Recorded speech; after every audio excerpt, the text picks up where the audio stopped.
serious as a motherfucker on this, man. All you motherfucking fathers out there, man, you know what I'm saying, is out here faking, man. Y'all need to step the fuck up, man. Cause these fucking kids need y'all, man. Yeah, you know, I grew up without a father, and I'm quite sure a lot of guys grew up without their dads. But you know, I really listen to Gangster. I really listen to BG because um, when you know better, you're supposed to do better. And I see a guy, the Bible says, the heart is deceitfully wicked. Nobody knows it. But when you have guys that's really have a good heart and they really coming from a good place, you really got to sit back and understand where they coming from. Man, we got grandkids. But let me tell you this here. In America, we don't have a process when we become black men or when we become men. In Africa, we became men when we went out and got circumcised. We was at 13 or 14. Can you just imagine being in a hut with 15 or 20 guys and being circumcised with the hot knife with no anesthesia? I know as we get older and we done got older, we know that we got circumcised when we was babies. So we haven't went through anything. And in Africa, Nelson Mandela talks about circumcision and how it plays a big part in black men. But in America, we have no process. I see Baby Gangsta talking about don't lay down with these women and think you're not gonna get them pregnant, because you is. Because when you have sex with a woman, man, you have all that built up in you and you penetrating a woman and you don't know which egg is going to reach because all of those eggs are racing. And to have a son or a daughter and not take care of her or even be a part of their life. I just found out I have a 30-some-year-old daughter, and I didn't even know this for all of these years, and we took a DNA test, and now I know that I'm the father, and I have some grandkids, but she's from over there in Bonnie Hunters. And I just wanted to, this touched my heart when Baby Gangsta talking about these black men is not taking care of their kids. I know sometimes the kid is not asked to come here.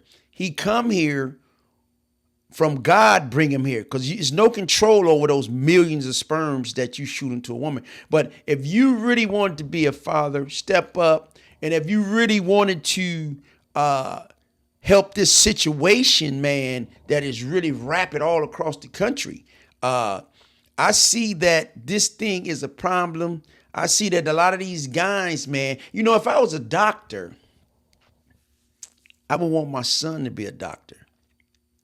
If I was an airplane pilot, I would want my son to be an airplane pilot. But do you want your son to be a gang member? Because you're a gang member, right? So if you don't want your son to be a gang member, why would you teach somebody else's son or show somebody else's son how to be a gang member when you don't want your own son becoming a gang member? That's what you call a hypocrite. I don't know too many people in a gang that will want their son to be a gang member. But I see how you wear your clothes, and I see how you dress, and I see how you trying to raise a kid. But if a kid see you sagging, or if a kid see you wearing them tight stuff, and he's seeing all this stuff, and you telling him, son, don't you dress like this. I don't want to see you with this. I remember back in the days, man, when dudes would come home from prison, they was smoking crack. And they be smoking and they be in the house talking about, boy, don't you ever let me see you smoking this stuff or blow this out. That's why a lot of these kids don't respect their fathers. Because that cocaine, man, it destroyed the Black Panthers. They said, which one would you rather have? Malcolm X or coke or drugs in the community? They put that heroin in the community. And now we are suffering from all of those years of our fathers coming back from Vietnam and our uncles and stuff coming from Vietnam being drug addicts. Now I see Gangster is the father to a lot of these kids in the community because they look up to him. They look up to these guys that's not there. You know what I'm saying? Stop laying down with bros you know you don't want to have no baby by. Strap the fuck up if you know you don't want to have no baby by this female, man. But at the end of the day, once the damage is done, once the baby comes, you got to step up as a man, homie. You don't got to be with the woman. You know what I'm saying? But you need to be a fucking father. You know what I'm saying? Because look, man, every fucking kid needs his father, man. Every female needs a father so the father can show them how a man's supposed to treat them.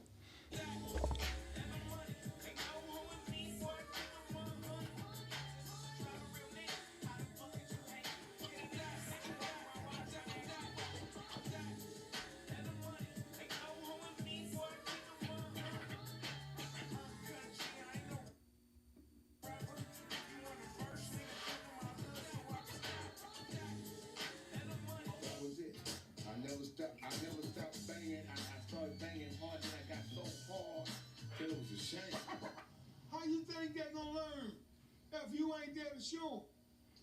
Every boy need his father so his father can show him how to be a fucking man. Man, now that is a real issue. How the father is showing these kids how to be men. You know, when I did all these years in the federal prison, and I used to see guys hanging in unit and watch TV all day.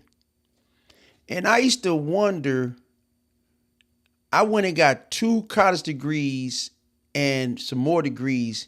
And every day I come back, I would see these guys controlling these TVs. Their hands was like remote control. But do you know that if you don't teach your kid a trade or your son a trade, you might as well teach him how to rob and steal. I hear the other day that this person said that I'm glad my dad taught me how to be a man and a woman. You got to teach a woman, a man, a woman, whatever they want to be, a trade. Because if they doing whatever they doing without a trade, that's going to take money from the family. That's why you see so many of these football players and stuff trying to get money now, because they gave away the most powerful thing we had in our community was college football and music. Can you just imagine if all of that money that the rappers had to come back to a family, all the money that the football players, the college football players would get some money and be able to give it to their family wouldn't have to send them no money. Because when you in jail, your money, your mama and them sending you money, it's the same thing when a person in college. Their mother and them got to send the money, uncles and stuff. And if they don't make pro, then they come back to the hood. But we got to understand, we have the biggest port in Long Beach, but we ain't got no trucks.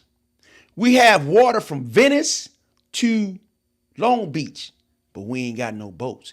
We ain't got no ships. We ain't got no yachts where we can have tourism from Venice to Long Beach with boats and shit. They do it right there in TI with those other boats showing everybody to jail.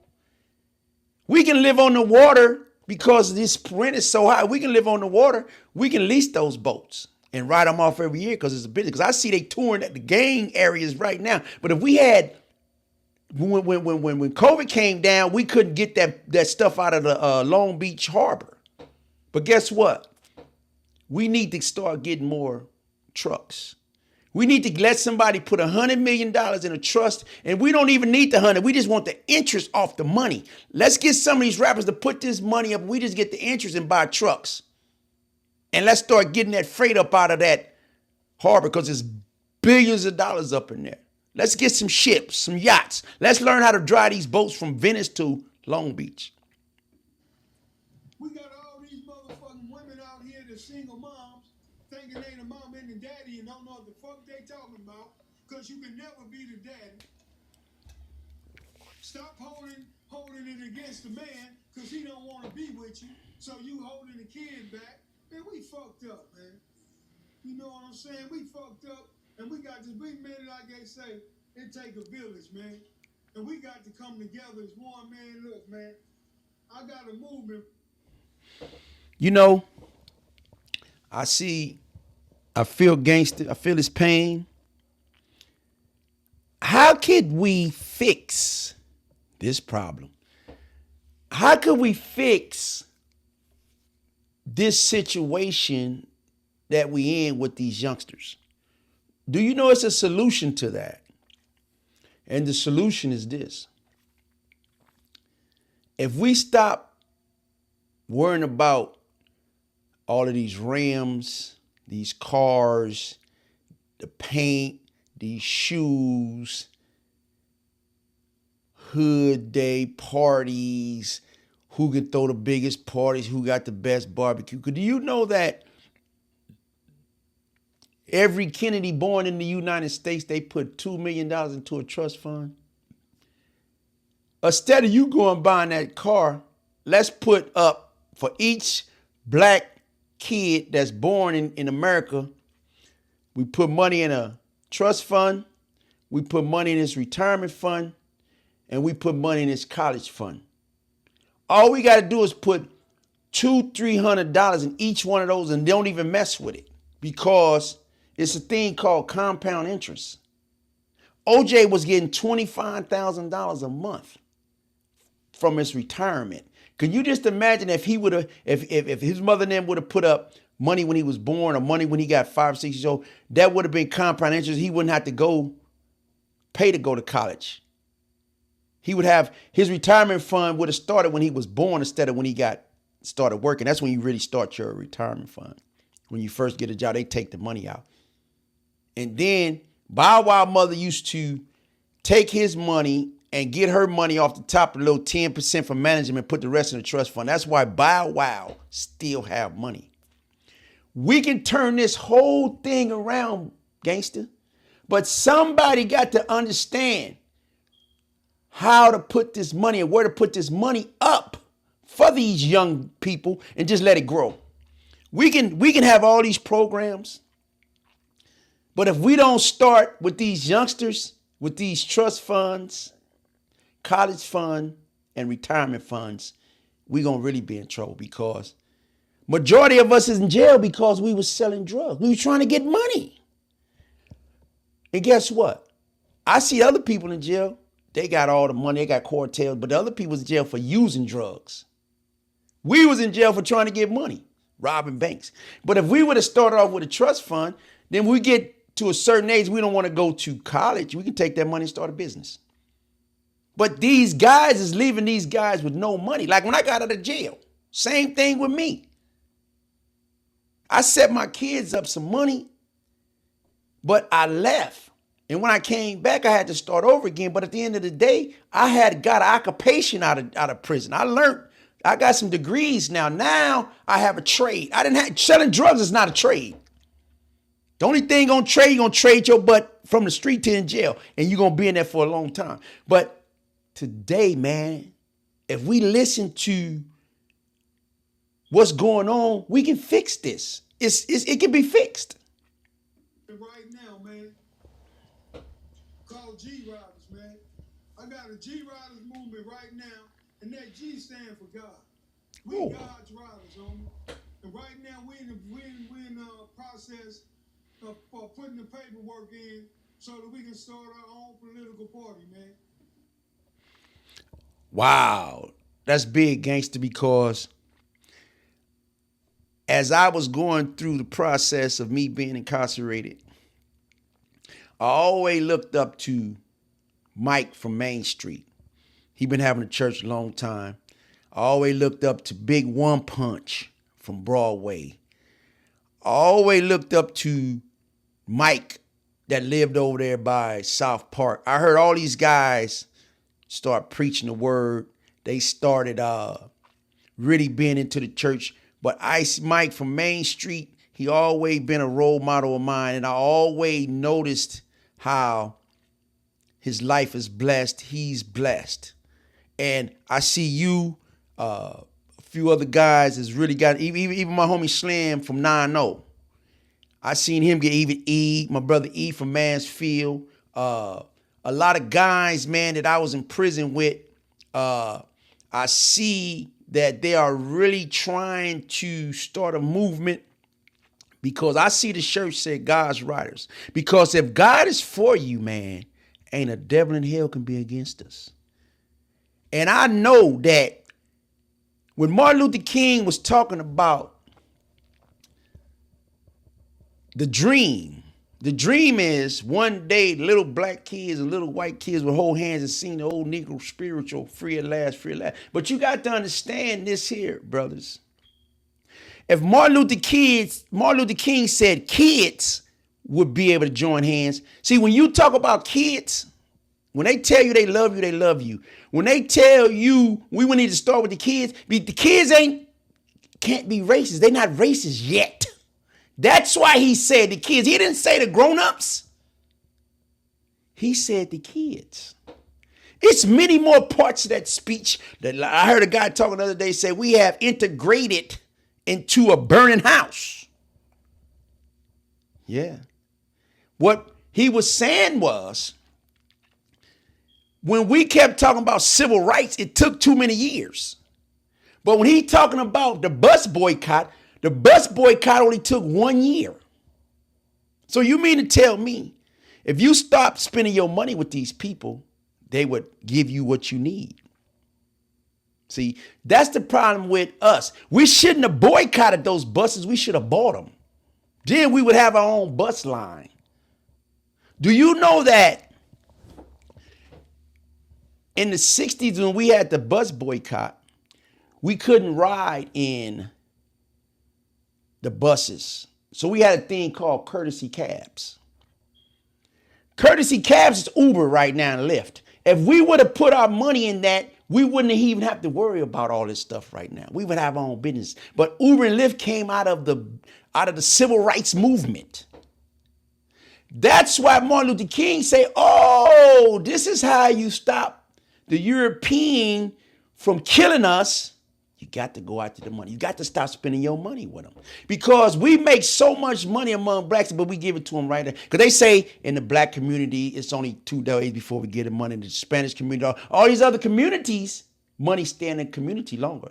But we give our money as soon as we get it, so they don't respect us. That's why the Democrat Party don't respect us. Because they only come and ask for money every 8 years. But guess what? We got tired of y'all Democrats. We got tired of y'all taking us for granted. And I'm letting you know right now, we told you, Biden, we told y'all to stop disrespecting us. But you didn't want to listen. Now you finna suffer the wrath of Donald Trump. Because you didn't listen, Obama. You didn't listen, Biden. You didn't listen, Bill Clinton, Hillary Clinton. You kept trying to run the same playbook. But it don't work no more. We'd rather let Trump blow this whole country up than let y'all keep tricking us out of our votes. Fuck the Republicans. Fuck the Democrats, man. We God's riders, man. We gonna do our own thing, man. Don't nobody give a fuck about us, homie, but us. And sometimes we don't care about each other. You know what I'm saying? But I need everybody, man, to remember this is G-Riders movement, man. You know what I'm saying? And that's real. And y'all can come to my page and check it out at OGENT TV on YouTube. OGENT and then push TV. Man, come holler at your boy, man, because I'm... Wow. Gangsta, man, I wish you really, really understand what you are saying, bro. Because I was talking to a guy, and he said he used to talk to this guy Watts, one of the smartest guys ever met. I ain't gonna say his name. He real low key. He told me that on the Million Man March, it was a guy up there talking on the podium, and Coretta Scott said, I need to talk to him. This is another guy. His name is Cue Ball. I think he's from Broadway. She told Cue Ball and the other guy, she said, I want to pass the Martin Luther King dream down to you guys. But I used to tell Fat Dog this. I say, man, I need to talk to Cuba or your homie about why did Coretta Scott pass the dream to the Crips and Bloods of LA? Because she knew that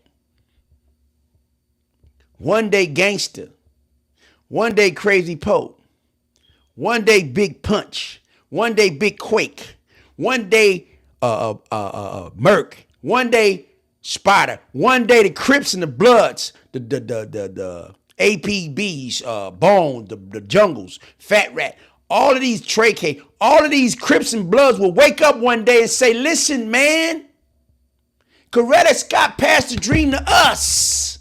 But what is we gonna do with it? Is it all right if I tell you a little secret, gangster? She passes to us because she knew that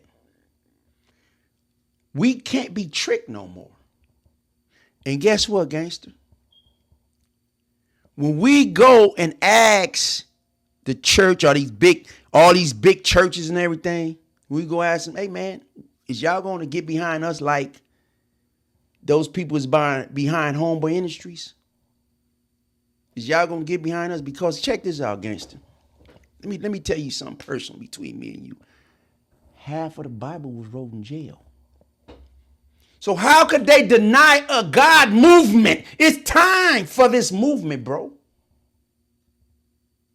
If half of the Bible was wrote in prison and we coming in the name of Christ, we ambassadors of Christ, how could they deny us? But if you don't listen to us now, you're going to regret it in the future, because I'm letting all the Crips and Bloods of Los Angeles, all over the United States, we coming and asking you right now to back this movement. We ain't talking about another. This guy talking about another party. The other guy was trying another party. I forgot his name. Cornel West. Cornel West was talking about this. In other countries, there's 10, 11 parties. There's only 2 in this country, so they playing chess with us. But we got a God's movement right now. We got a G movement, just like the Black Panthers had their movement. They destroyed the Black Panthers. It was only 50 registered members in the Black Panthers when they destroyed it, because that's what they want to do. They said the Black Panthers was the most dangerous organization in the United States, and it was only 50 registered members. Can you just imagine? We going in the same name of Martin Luther King. Non-violent civil disobedience. We coming in like Gandhi. We ain't got time for no guns. We coming with Jesus. Jesus Christ. I'm not on here just to be on here. I could be doing any fucking thing. You know what I'm saying? I ain't got to be out here trying to teach these kids, trying to help these kids, trying to help my people, trying to bring us to get our reparations and all this. I ain't got, man, I could be just having my own fun. But know what I'm saying? But at the end of the day, man, I feel obligated, man, and I feel that this is something that God has put on my heart, man. And I'm going to push it to the day I die, man. In the beginning, your channel seemed to struggle. Then it picked up. What do you contribute your success to in your channel? By speaking on current events, man. Talking about, stuff that's going on. Talking about a lot of stuff that a lot of other channels don't talk about. I already know, homie. I could have went on there with the gang shit. You know what I'm saying? I know all the reputable fucking Crips, the reputable Bloods. I can go sit down with any one of these dudes, man, and have a conversation. But I just feel like that. For me, homie, I had to do something different. So I didn't give a fuck if my channel was struggling. You know what I'm saying? I just know I didn't just, we already got home shit. You the man. You the one led a whole lot of us into this shit, homie. You know what I'm saying? I remember when they told Deion Sanders, when they was playing one of them teams, oh, we ain't in it for the click. We ain't in it for the clicks either. We trying to save our people. We ain't worried about these social medias, but at the same time, this is the new newspaper, social medias. Social media. Go to Gangsta channel. Go to Kev Mac channel. Go to all these channels that's talking about fixing these problems. Support them. We got merchandise. We got t-shirts. We got hats. We ain't asking for nothing. We just asking for support.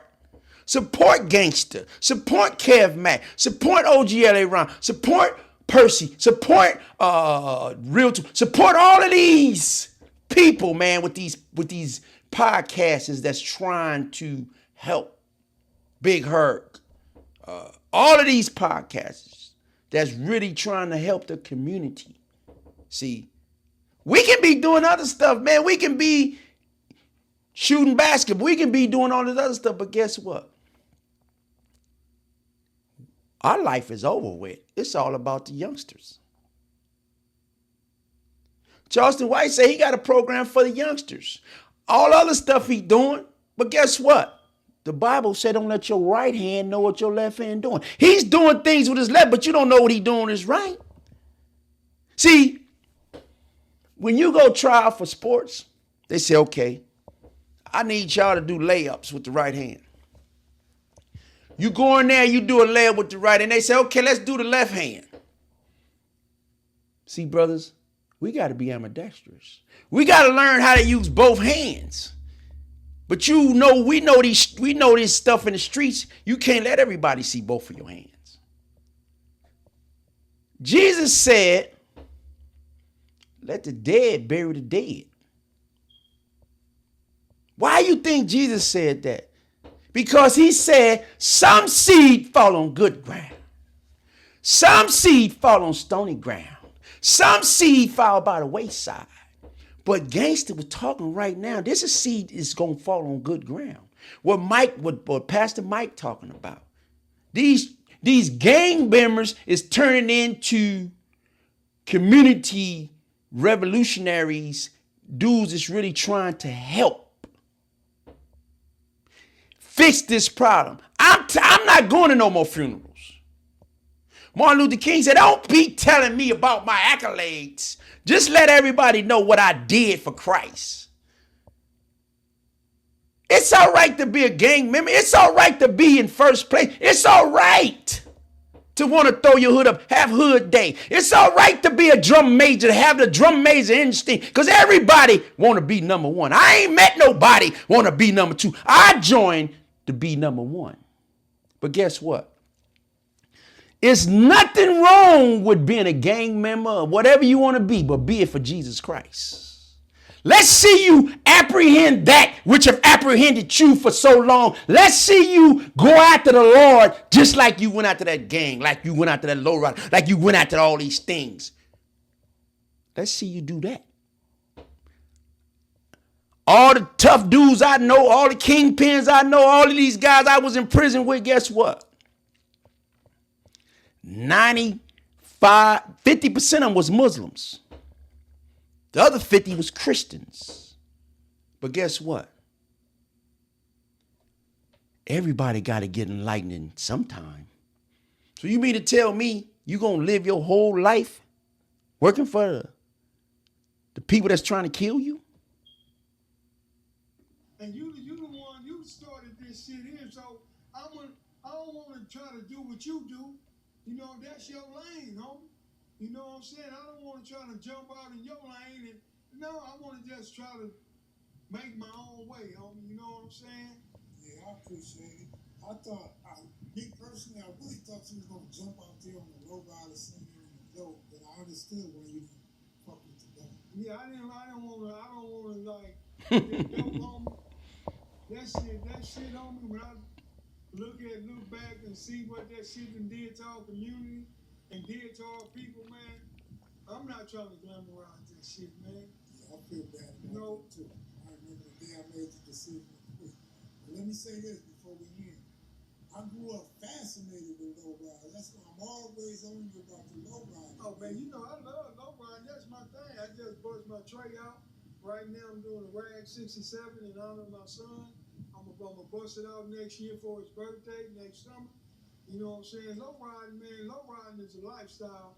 You know what I'm saying? It's a way of life for me.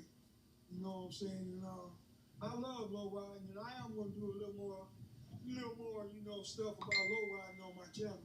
You know what I'm saying? But yeah, I love it. Yeah, especially for people out of state, because they don't know this culture like that. Well, I'm gonna tell you something. For years and years and years, people thought that Mexicans was the only ones low riding. They thought the Mexicans started this shit, and this was their shit.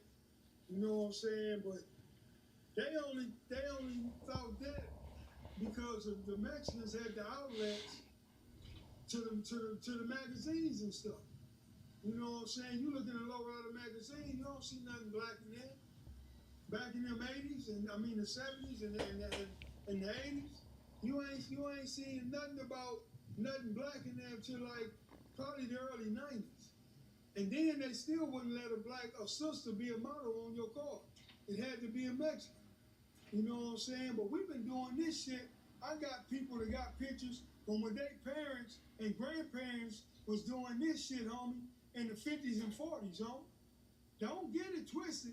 Just like zoot suits. We invented that shit. You know what I'm saying? They copied the zoot suit shit off us. We the ones that invented all that. See, what people fail to realize, homie, is that we was already here and established, homie. We had cars. We had homes. We had jobs. We wasn't coming over here trying to work in the field or none of that shit. You know, we had been there, done that. So we was established, homie.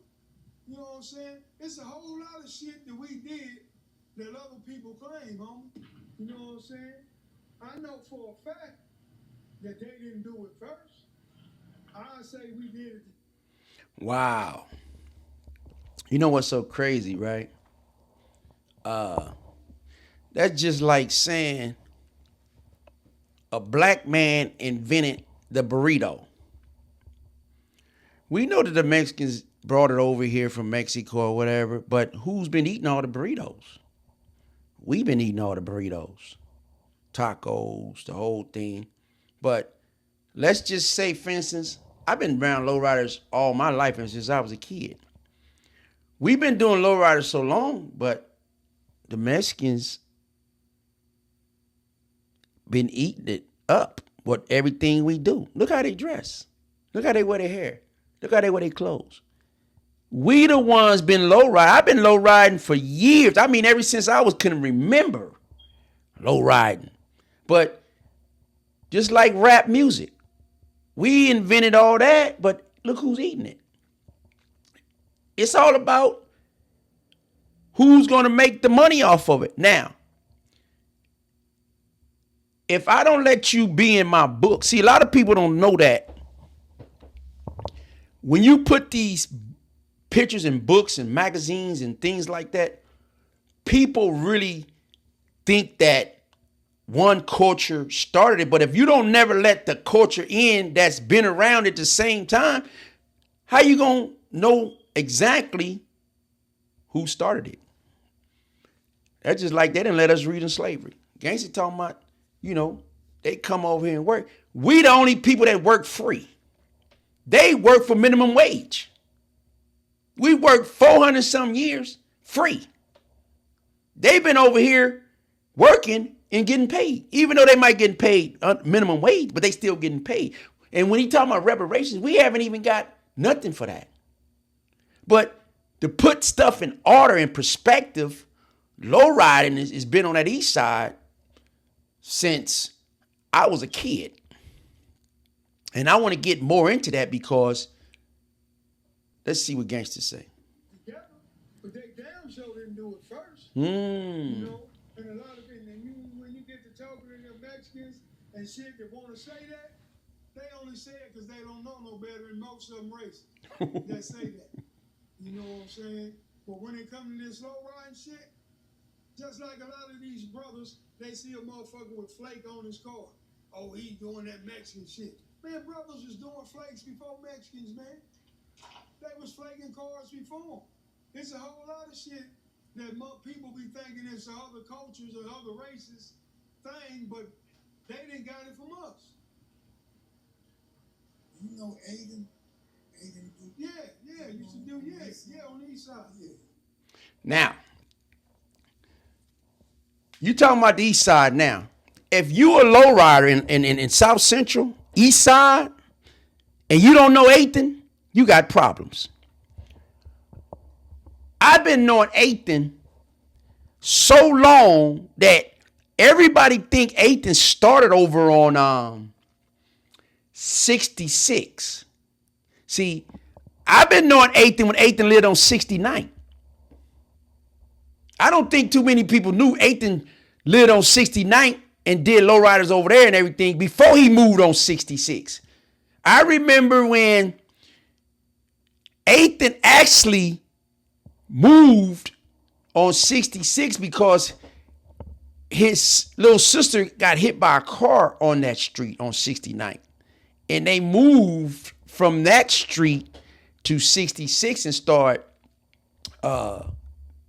really cutting low riders there because he lived close to the corner. But on 69, he lived down there by close up by the alley by my house. So when people get to talking about low riders and who was this and who was that, Ethan been around. I've been knowing Ethan before these dudes talking about on 66. Before he moved on the street with was one of the only black auto shops, auto parts, Jones Brothers. Goodyear, I was over there when Goodyear was there. I remember when the Goodyear was there and they had Jones Brothers right there. And we had a famous hamburger stand called the Brewers right there. I remember we used to go to Marimonte and we used to go to get out at 210 and we used to go to Edison and wait to the other junior high school, get out and tumble right there. And then we used to see the lowriders go right down on 8th Street, right on the corner, right by where we used to tumble at, right by Robbie Cobb house. And I remember, man, Ethan was the first guy that I seen paint a car in his front yard. Ethan painted a car in his front yard. He painted Jeffrey Norris's car. He painted the top. Man, that joker was clean. It was a metal flake, the big metal flake on the top of on Jeffrey Norris' car. Jeffrey was going to Fremont. He was running track. And Ethan painted his car in Ethan's front yard. And he painted the top metal flake. I want to see how many people remember that. Jeffrey Norris was a track star with Donnie Butler and all them guys at Fremont. And Ethan painted his, I think he was a Buick or something. He put the graphics and the big flakes on the top of Jeffrey Norris's car, white, green, a bunch of colors. That was the first guy. And we used to sit over. But I'm gonna tell a story on that later. Let's finish here in Gangsta. I've been knowing Ethan, man, for a long time. Yeah, you used to cut the frames and do the hydraulics and all that. That's Ethan.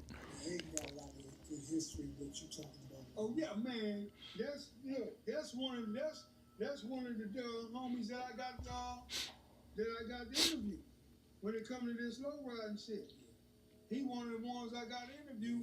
You should get that. Yeah. And for everybody, listen, man. I'm starting my own Lowrider Hall of Fame, man. Called Ride Till I Die, Lowrider Hall of Fame. I already got the website up. You know what I'm saying?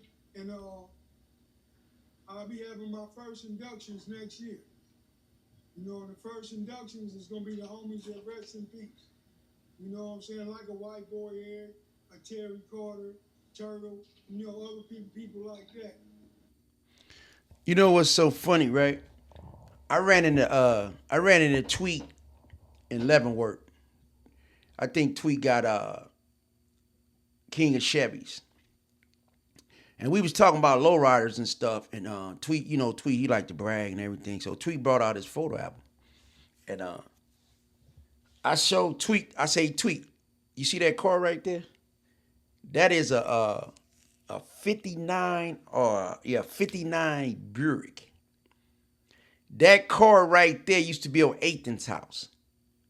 That car have a fiberglass part in the middle what hide the switches so you couldn't get in the switches. Tweet say, man, that's my father-in-law. I say, man, I've been knowing this dude since I was a kid. Tweet was like, man, that's my father. I got a baby by his daughter. I said, yeah, this car right here. It was silver and burgundy. Clean. I seen him when he got it finished. I seen him in the magazine. He died a few years back. But that's how long I've been hanging over Ethan's house. I see Gangsta talking about starting a Lowrider Hall of Fame. I remember a guy named, one of the guys when I was to sit on Ethan's in them wall and talk about which car was mine and all that, they had a guy, man, I think he was from 30s. His name was Cotton. Cotton had a few lowrider, but he had I think he sold water at that Deuce. But Cotton had a 59 or 60 Chevy. Man, it was so clean. I remember when we was little, Cotton used to come over there. You had Cotton. You had, everybody used to come over there, man. Everybody come over Ethan's house because you didn't have to worry about getting shot and all that. I want to do a piece on Ethan. I want to do a piece on Lowriders too, because this is going to be a big thing, because this has got to be documented. I know Mondo. Mondo I used to see him in the lowrider books all the time. I remember Mondo had one of his first lowriders.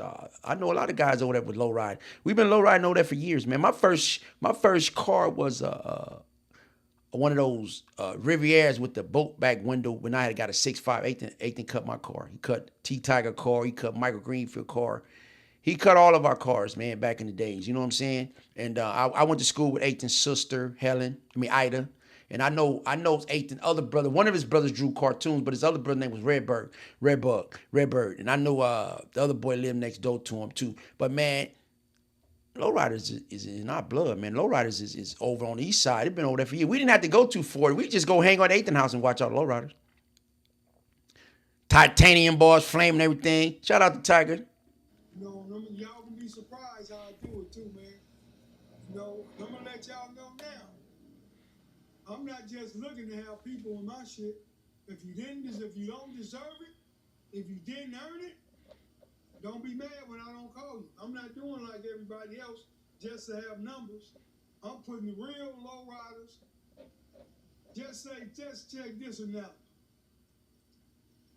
You a football player, and both of us played 20 years. I'm a quarterback, you a quarterback. I got 4,000 touchdowns. You got 2,000.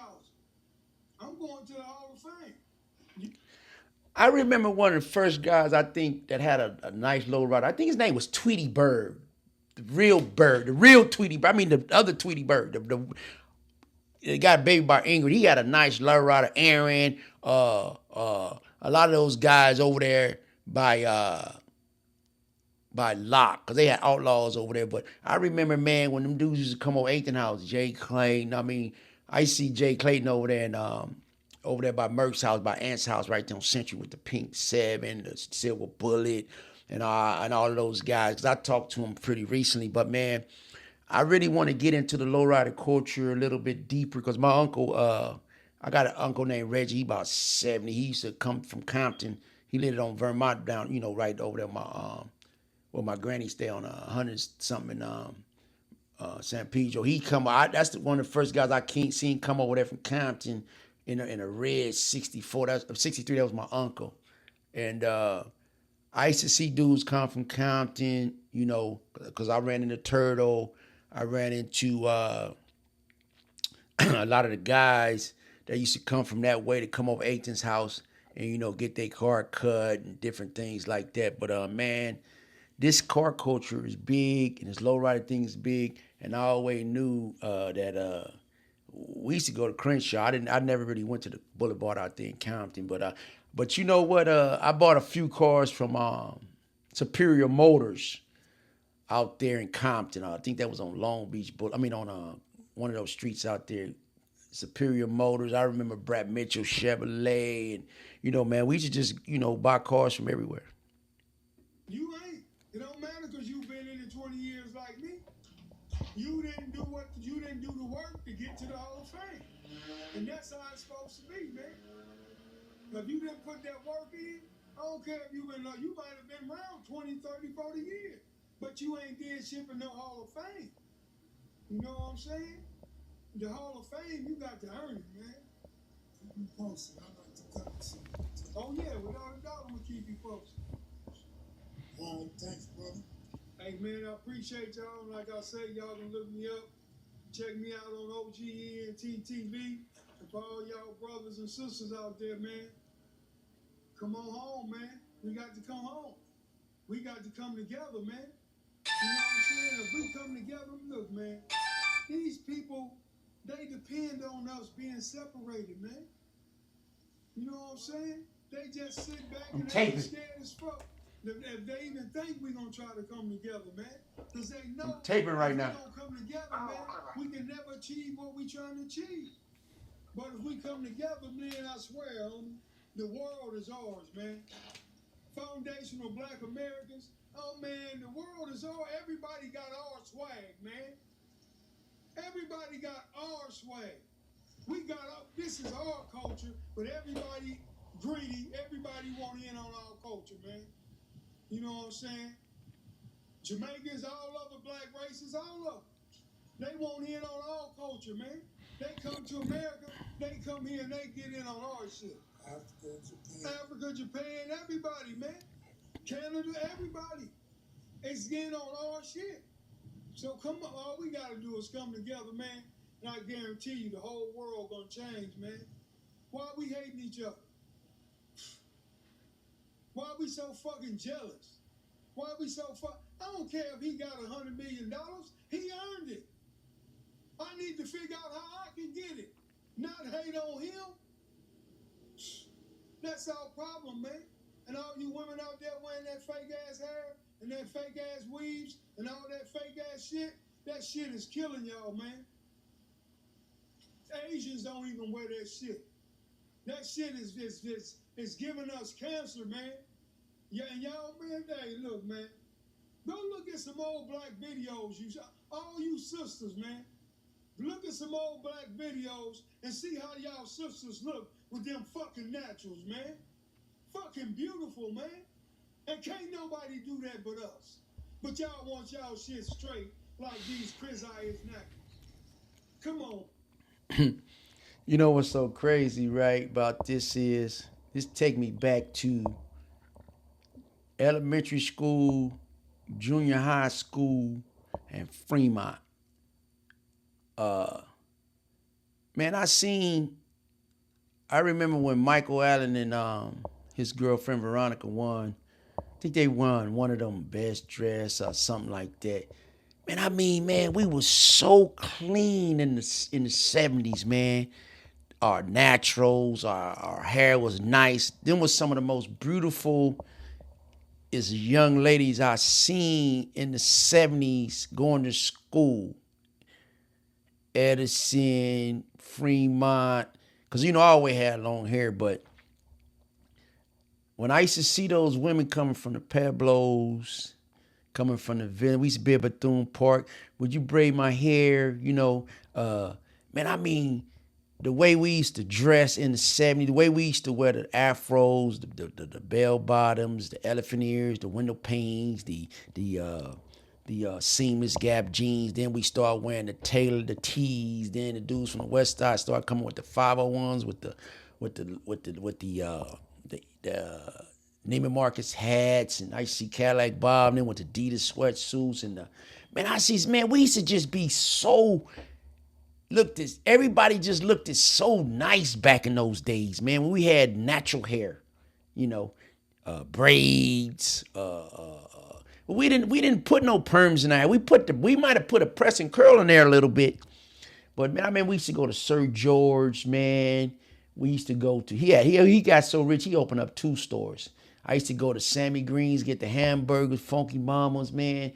I remember, man, when I first got to Fremont, I was in the 10th grade, man. And I seen dudes, man, and brought girls, they had been growing their hair since they was babies. Man, they had hair way down here, man. I used to be like, God dang. The next year I came, I started going to get my clothes made, man. I started coming to school tailored down, Jack. But and when I got to the 11th grade, I used to see the 10th grade them people was driving to school. We had a student parking lot with dudes was girls and boys were driving from the 10th, 11th, 12th. Man, they was driving cars. We used to sit in that student parking lot, man, and just talk that jive, man. We used to go around the corner, get them slushes and everything. That's when well, back in the days, they used to have a Muslim bakery over by Fremont, man. But gangsters talking about coming together, man. Why is it that we can't come together for one simple cause? You know, I hear him talk about black man. You know, in federal prison, right? A lot of dudes want to say Crip, Blood, GD, Vice Lord, Muslims. But when it's time to fight, then the black man come out. That's what I don't understand. Why the black man got to come out only when it's time to fight? But when it's time to eat at the tables, when it's time to be in different things, man, it's always, oh, you know, this is for the Crips and Blood sales and this and that. But how you gonna fight together, but I can't sit with you? How we gonna fight together and I can't sit at your table? I can't be in a cell, but you want me to fight for you, bro? We got to stop all that stuff, man. We got to stop all that separation. We can't even live together. A 1-bedroom in LA is $2,000. We can't live together, man. We paying, it's 3 families living one apart. That's $2,000, $4,000, $6,000. We can be paying a house with that money. We got to come together, man, for one cause. And I think it will be maybe on this time or what is we waiting for? Oh, man. We don't need no fucking straight hair. Afros is beautiful, man. We beautiful. Ain't nothing more beautiful than a motherfucking black man and black woman, man. Say it loud. I'm black and I'm fucking proud. I'm out of here. Oh, I gotta make sure y'all see that, man. That Compton strong, baby. All day long. One love.